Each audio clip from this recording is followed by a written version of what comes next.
Hello bam bang, j'espère que vous allez bien, en tout cas moi ça va nickel. On se retrouve aujourd'hui comme d'habitude pour 3 championnats différents, la Liga, la Serie A, la Championship, D2 anglaise. En Liga, du 12 au 14 avril, la 31e journée, il y aura Leganés contre Barcelone, Alaves Real Madrid, le Betis Séville contre Villarreal et l'Atlético de Madrid contre Valladolid. En Serie A, du 11 au 13 avril, la 32e journée, l'Udinese qui recevra le Milan AC, l'Inter de Milan contre Cagliari, l'Atalanta de Bergame contre Bologne et la Lazio de Rome contre l'AS Roma, le derby donc romain. Et en Championship D2 anglaise, du 11 au 12 avril, la 42e journée, il y aura 4 rencontres.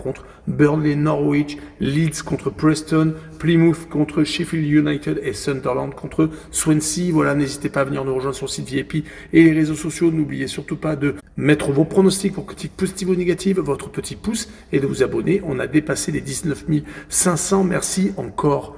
On jette un coup d'œil au classement en Espagne, où Barcelone est actuellement premier avec 67 points, deuxième le Real Madrid avec 63, troisième l'Atlético de Madrid avec 60, quatrième l'Athletic Bilbao avec 54 et cinquième Villarreal avec 48. En fin de classement, 3 équipes sont relégables pour l'instant. Leganés 18e avec 28 unités, 19e Las Palmas 26 et 20e dernier Valladolid avec 16 points et quasiment relégué avec déjà 14 points de retard sur le 17e et premier non relégable. Et on attaque avec Leganés contre le FC Barcelone à l'aller. Leganés avait créé la surprise s'imposant au Barça qui était en petite crise de résultats car ils avaient également perdu contre l'Atlético de Madrid et Las Palmas.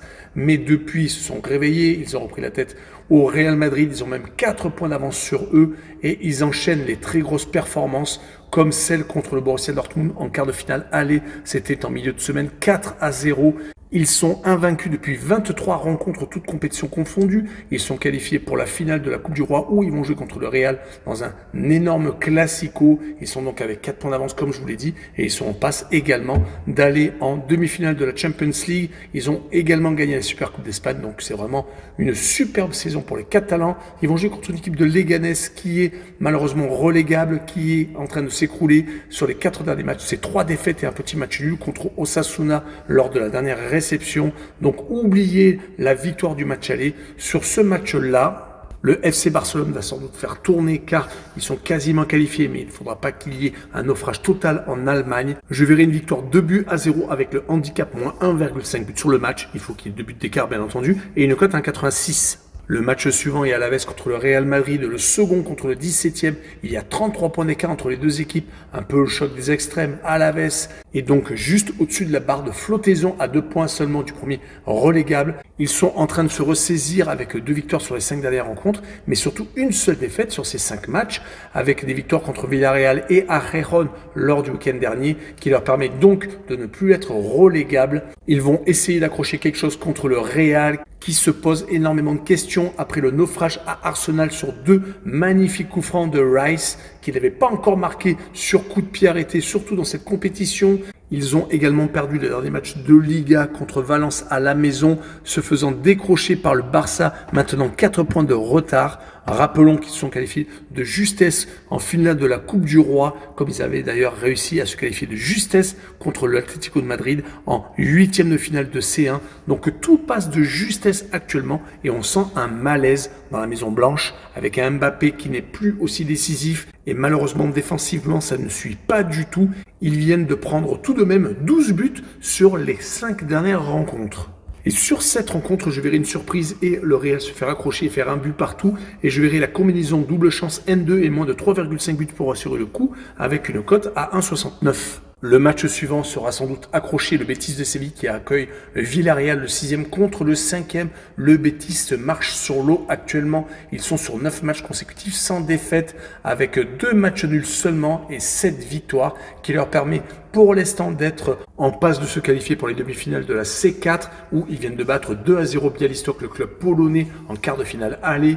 Ils ont, rappelez-vous-le, accroché le Barça lors de la dernière journée de championnat. Ils avaient également battu le Real Madrid. C'était un petit peu plus tôt, c'était le 1er mars. Donc c'est vraiment de très gros résultats. Ils ne sont plus qu'à 6 points d'une place directe en Champions League. Pour l'instant, ils sont à égalité avec leur adversaire du soir pour être barragiste C1. Du côté de Villarreal, c'est un petit peu moins bien ces derniers temps. Sur les 4 derniers matchs, 2 défaites. Contre le Real, c'était peut-être encore jouable, mais contre Alaves, c'était une petite surprise car ils sont 17e.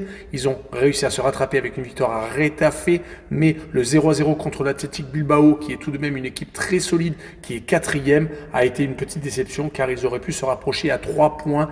Mais sur cette rencontre, je vois le Betis continuer sur sa lancée et s'imposer 2-1 avec le draw no bet et le pari remboursé 6 matchs nuls et une cote 1,68. Et on finira avec l'Atlético de Madrid contre Valladolid, le 3e contre le 20e. Il y a 44 points d'écart entre les deux formations. L'Atlético de Madrid vient de stopper sa série négative, s'imposant à Séville, car ils viennent de perdre beaucoup d'objectifs. Une élimination en Champions League contre le Real au penalty, une élimination en demi-finale de la Coupe du Roi contre le FC Barcelone. Cela s'est joué à très peu et malheureusement quelques accros à droite et à gauche. Une défaite contre le Barça, ça c'était presque logique, et un match nul contre l'Espagnol de Barcelone, ce qui était un peu moins prévisible. Donc l'Atlético est décroché de la lutte pour le titre. Il faudra un miracle pour qu'ils y arrivent, mais ils sont encore largement dans les temps pour se qualifier pour la C1. Ils ont 12 points d'avance, avec un match en plus certes par rapport à Villarreal, mais cela devrait être jouable quand même. Ils vont jouer contre une équipe de Valladolid qui est dernière, qui vient de perdre ses 4 derniers matchs, une fois de plus. Ce n'est pas la première fois qu'ils enchaînent autant de défaites sur les 10 dernières rencontres de Liga. Il y a tout de même qu'un seul petit match nul et donc 9 défaites. Sur ce match-là, je verrai une victoire de l'Atlético 2-0 avec le handicap moins 1,5 sur le match et une cote à 1,44. On enchaîne avec la Serie A où pour l'instant l'Inter est en tête avec 68 points, deuxième Naples avec 65, troisième l'Atalanta avec 58, donc 10 points de retard sur le leader alors qu'à un moment donné ils étaient au coude à coude. Quatrième Bologne avec 57 et cinquième la Juve avec 56. En fin de classement, 18e Empoli avec 24, 19e Venise avec 21 et 20e et dernier Monza avec 15 unités seulement. Et on attaque avec l'Udinese contre le Milan AC, le 11e contre le 9e. L'Udinese a donné beaucoup d'espoir en début de saison. Malheureusement, ils sont en milieu de tableau car leur irrégularité a été beaucoup trop présente actuellement avec 3 défaites consécutives contre le l'AS Vérone, l'Inter de Milan et le Genoa. Ils sont en train de stagner. Ils vont jouer contre une équipe du Milan AC qui est 2 places plus haut mais qui va devoir remporter la Coupe d'Italie pour se qualifier pour une prochaine Coupe d'Europe. Car à 7 points du 6e, cela va être difficile par le biais de la Serie A. 3 matchs sans victoire, mais un gros calendrier qui les a vus perdre contre Naples et être accrochés par l'Inter à la maison et par la Fiorentina. Sur ce match-là, je verrai bien un but partout entre les deux équipes avec le away no bet et le match nul remboursé 6 victoires de l'AC Milan et une cote à 1,73. Et on poursuit avec l'Inter de Milan contre Cagliari, le premier contre le 15e. 48 points d'écart entre les deux formations. L'Inter vient de gagner au Bayern de Munich le quart de finale aller, prenant une option pour les demi-finales. C'est vraiment un très gros exploit car le Bayern de Munich est une équipe qui ne perd quasiment jamais à la maison, même s'ils avaient beaucoup d'absents. En tout cas, l'Inter a réussi à marquer en fin de rencontre, ce qui leur laisse encore tous leurs objectifs à portée de main. Ils ont 3 points d'avance sur Naples en tête de la Serie A. Ils sont en demi-finale de la Coupe d'Italie, mais en ballottage favorable car ils vont faire le match retour après avoir fait un but partout au match aller contre l'AC Milan. Ils restent sur une grosse série de matchs d'invincibilité. Il faut remonter à une défaite à la Juve. C'était il y a 12 matchs le 16 février pour trouver trace donc d'un revers. Ils vont jouer contre des Sardes qui, eux, ne gagnent quasiment plus une victoire sur les 7 dernières rencontres. C'était contre l'équipe de Monza qui est dernière actuellement. Ils sont 15e, mais n'ont plus que 6 points d'avance sur la zone de relégation. Il faudra faire attention, surtout qu'à l'extérieur, ils sont totalement inoffensifs. Une victoire sur les 10 dernières rencontres hors de leur base, toutes compétitions confondues. Sur ce match-là, je verrai l'Inter de Milan s'imposer 2-0 avec le handicap moins 1,5 but sur le match et une cote à 1,94. On poursuit avec une très belle affiche, l'Atalanta de Bergame contre Bologne, le 3e contre le 4e, seulement un petit point entre les deux formations. Mais qu'arrive-t-il à l'Atalanta de Bergame qui était quasiment donc à la lutte pour le titre, qui a maintenant 10 points de retard sur l'Inter de Milan. 2 victoires seulement sur les 9 derniers matchs, toutes compétitions confondues. Une élimination vraiment surprise contre le club de Bruges qui les a sortis en barrage des 8e de finale alors qu'ils avaient fini 9e de la phase régulière en championnat d'Italie. Ils avaient réussi à étriller la Juve qui avait d'ailleurs viré leur entraîneur depuis ces 3 défaites consécutives contre l'Inter, contre la Fiorentina et contre la Lazio. C'est des matchs qu'il faut absolument gagner pour espérer donc être déjà en Champions League et pouvoir peut-être lutter jusqu'au bout, mais malheureusement donc 0 but marqué et 4 buts encaissés contre des rivaux. De toute façon, cela fait très longtemps qu'ils sont vraiment mal à l'aise à la maison. Une seule victoire, toute compétition confondue, depuis 10 rencontres. Du côté, par contre, de leur déplacement, ils sont beaucoup plus convaincants. Sur les 4 derniers déplacements, ils avaient tout de même marqué 14 buts, 5 au l'AS Vérone, 5 à Empoli, 4 à la Juve, mais ils avaient perdu par contre la Fiorentina. Et là, ils vont être opposés à Bologne, qui est donc juste derrière eux, et qui de leur côté ne perdent plus quasiment 7 matchs consécutifs sans défaite, 6 victoires et un petit match nul, mais c'était contre Naples lors du week-end dernier. Et sur cette rencontre, je vois Bologne s'imposer 1-0 et continuer à les enfoncer. Et je verrai la double chance N2 avec une cote à 1,90. On finira avec le derby romain, la Lazio contre l'AS Rome, le 6e contre le 7e, 2 points d'écart entre les deux formations qui sont vraiment au coude à coude. Cela va être très serré, mais la Lazio est en perte de vitesse, comme le montre la défaite à Bodø Glimt en Norvège en quart de finale aller de la C3, alors qu'ils avaient été exceptionnels lors de la phase régulière où ils ont été en tête quasiment tout le temps. Mais malheureusement, ces dernières semaines, ça devient beaucoup plus compliqué. Ils n'ont gagné qu'une seule fois sur les 7 dernières rencontres et c'était à l'Atalanta le week-end dernier. Malheureusement, beaucoup trop de matchs nuls, ce qui les fait stagner malheureusement à la 6e place. Surtout que derrière la Roma est en train de les rattraper. Ils font une série assez exceptionnelle. Certes, ils viennent d'être accrochés par la Juventus, mais il faut remonter très loin pour trouver trace d'un revers. Il faut remonter à 15 matchs pour voir comme s'imposer contre la Roma le 15 décembre. Depuis donc, ils ont enchaîné de très gros résultats, des matchs nuls contre le Milan AC ou contre Bologne, des victoires déjà contre la Lazio lors du premier derby. Et dès qu'ils ont joué contre des équipes en difficulté, ils se sont imposés. Mais comme la Lazio reste sur 4 matchs nuls consécutifs à la maison, toutes compétitions confondues, et que la Roma de son côté vient de s'imposer lors des 5 derniers matchs de Serie A, même si c'était des équipes en difficulté, je verrai sur ce match-là un but partout. Et je verrai le away no bet et le match nul remboursé 6 victoires de la Roma à l'extérieur et une cote à 1,97. Et on finira avec la Championship, la D2 anglaise. Le classement, c'est pour l'instant Leeds premier avec 85 points, à égalité avec Burnley qui est avec un goal average légèrement inférieur. Toutes les deux équipes donc ont 85 points comme je viens de le dire. Troisième Sheffield United avec 83. Donc 3 équipes en 2 points, c'est monumental. Quatrième Sunderland avec 76, mais qui a 13 points d'écart avec le 5e Bristol. Donc cela devrait être figé pour la 4e place. Et 6e Coventry avec 62 points. En fin de classement, 3 équipes sont relégables. 22 Cardiff avec 42 points, 23e Luton Town avec 40 et 24e Plymouth avec 37, mais 5 points de retard seulement sur le premier non relégable. Et on commence par Burnley contre Norwich, le second contre le 11e. Il y a 32 points d'écart entre les deux équipes. Burnley vient de se faire accrocher, faisant 0-0 à Derby County. Dommage car Burnley venait d'enchaîner 3 succès consécutifs et venait surtout de reprendre la première place au duo Leeds-Sheffield United qui n'arrêtait pas de s'échanger donc la place de leader. Donc Burnley vient de la perdre, mais au goal average seulement. Rappelons que c'est tout à fait exceptionnel. Ils ont pris moins de 15 buts sur 41 journées. C'est l'équipe peut-être qui fait le plus de clean sheet sur les 2 divisions, sur les 5 grands championnats européens. Burnley est assez monumental. Par comparaison, ils n'ont pris que 3 buts sur les 17 dernières réceptions. Et ils n'ont plus perdu en Championship depuis 28 rencontres. Le dernier revers était le 3 novembre. Du côté de Norwich, par contre, une victoire seulement sur les 5 dernières rencontres, 3 défaites et donc un petit match nul, mais c'était contre Sunderland, le 4e le week-end dernier.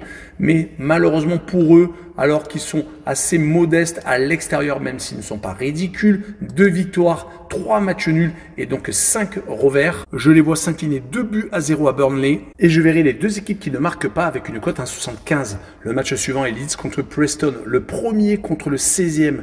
Il y a quand même 36 points d'écart entre les deux formations. Leeds vient de reprendre sa place de leader grâce à sa victoire à Middlesbrough et surtout grâce aux matchs nuls et aux défaites de ses poursuivants. Mais ils ne perdent pas beaucoup, font beaucoup de matchs nuls, une seule défaite sur les 10 derniers matchs, comme d'ailleurs 4 partages de points, seulement donc 6 victoires, même si à chaque fois qu'ils gagnent ces derniers temps, ils arrivent à ne pas encaisser de but. Ils vont jouer contre une équipe de Preston qui est actuellement sur 4 matchs sans victoire, qui est 16e, qui n'a que 7 points de retard sur la zone de relégation, qui est beaucoup trop loin de la zone de play-off. Donc ils vont essayer de continuer à augmenter leur matelas par rapport à la zone rouge, mais ils restent donc sur 2 défaites, comme je vous l'ai dit, et 2 matchs nuls à la maison contre Stoke et contre Cardiff. Et comme à l'extérieur, ils ne gagnent plus depuis 4 rencontres, mais que Leeds ne domine plus autant ses adversaires qu'avant à la maison, je les verrai donc s'imposer 2-1. Et je verrai la combinaison double chance 1N et moins de 3,5 buts sur le match avec une cote à 1,55. Et on continue avec Plymouth contre Sheffield United, le dernier malheureusement contre le troisième. Il y a 46 points d'écart entre les deux formations. Plymouth est malheureusement donc très mal en point. Ils ont une très belle réaction s'imposant contre Portsmouth à l'extérieur. C'était le 12 mars et également battant Norwich à la maison le 5 avril. Mais malheureusement donc des défaites qui les plombent et qui les laissent quand même à 5 points de la première place non relégable. Il va falloir malheureusement pour eux enchaîner une série s'ils veulent se sortir de ce pétrin. Du côté par contre de Sheffield United, ils viennent donc de se faire légèrement décrocher des deux premiers, mais rien n'est perdu. Ils viennent tout de même perdre leurs deux derniers matchs contre Oxford et contre Millwall, alors qu'ils avaient réussi juste avant à s'imposer 2 fois, incluant le derby de Sheffield. Mais attention quand même, car Sheffield United à l'extérieur, c'est vraiment du très solide. 8 victoires sur les 10 derniers déplacements en Championship. Sur cette rencontre, je les verrai s'imposer 1-0 et je verrai le moins de 3 buts sur le match avec une cote à 1,45. Et on finira avec Sunderland contre Swansea City, le 4e contre le 14e. Il y a 25 points d'écart entre les deux formations. Sunderland a été accroché à Norwich. Pourtant, il restait sur 2 victoires consécutives, ce qui leur permet d'être quasiment sûr de garder la 4e place. Ils sont beaucoup trop loin des 3 premiers et sont largement en avance sur le 5e. Donc, ils vont jouer les playoffs pour espérer remonter en première ligue pour ce club historique anglais. C'est une équipe qui est très difficile à jouer et qui est coachée, rappelons-le, par Régis Lebris, l'ancien coach lorientais. Il y a également des joueurs français comme Wilson Isidore ou Enzo Lefebvre. Donc c'est une équipe qui est capable d'accrocher une place pour la première ligue. Du côté par contre de Swansea, 3 matchs sans défaite, 2 victoires à la maison, sans prendre de but en plus contre le dernier et Derby County, le 21e. Et ils ont été accrochés par Leeds, le leader. Sur cette rencontre, je verrai une victoire courte de Sunderland 1-0 et je verrai la combinaison double chance 1N et moins de 3,5 buts sur le match avec une cote à 1,55. Voilà, on en a fini avec cette grosse vidéo. N'hésitez pas à venir nous rejoindre. Ciao les bambins!